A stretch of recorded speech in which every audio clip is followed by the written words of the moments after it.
আমি যাবো মানে আমি যাবো মানে কি?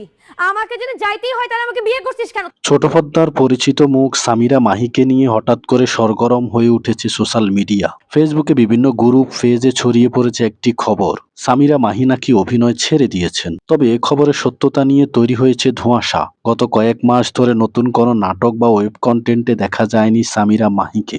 এ কারণে অনেকেই ধারণা করছেন হয়তো শোবিজ থেকে নিজেকে গুটিয়ে নিয়েছেন তিনি। কেউ কেউ আবার দাবি করছেন ব্যক্তিগত কারণে নাকি তিনি ক্যামেরার সামনে আসা বন্ধ করেছেন। তবে অভিনেত্রীর পক্ষ থেকে এখনও আনুষ্ঠানিক কোনো ঘোষণা পাওয়া যায়নি।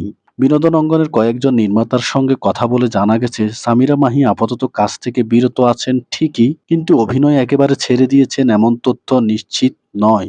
একজন নির্মাতা নাম প্রকাশ না করা সত্ত্বেও বলেন, মাহি বেশ কিছুদিন ব্রেক নিয়েছেন। ব্যক্তিগত পরিকল্পনা আর নিজের মতো সময় কাটানোর জন্যই হয়তো কাজ কমিয়েছে। তবে পুরোপুরি ছেড়ে দিয়েছে এটা বলা ঠিক হবে না। অন্যদিকে ভক্তদের একটি অংশ বিষয়টি নিয়ে বেশ উদ্বেগ। তারা সামাজিক যোগাযোগ মাধ্যমে প্রশ্ন তুলেছেন, প্রিয় অভিনেত্রীকে কি আর পর্দায় দেখা যাবে না? আবার কেউ কেউ মনে করছেন নতুন কোনো বড় প্রজেক্টের প্রস্তুতির কারণে তিনি নীরব থাকতে পারেন। সামিরা মাহি স্বল্প সময়ে দর্শকদের মনে জায়গা করে নিয়েছিলেন সাবলীল অভিনয় আর পর্দার উপস্থিতির কারণেই। রোমান্টিক ও পারিবারিক গল্পভিত্তিক নাটকে তার অভিনয় প্রশংসিত হয়েছে একাধিকবার। এখন প্রশ্ন একটাই, এটা কি সাময়িক বিরতি নাকি সত্যি অভিনয়কে বিদায় জানালেন সামিরা মাহি? পরিষ্কার উত্তর পেতে অপেক্ষা করতে হবে তার আনুষ্ঠানিক বক্তব্যের জন্য। ততদিন পর্যন্ত সোশ্যাল মিডিয়ার গুঞ্জনই ভরসা।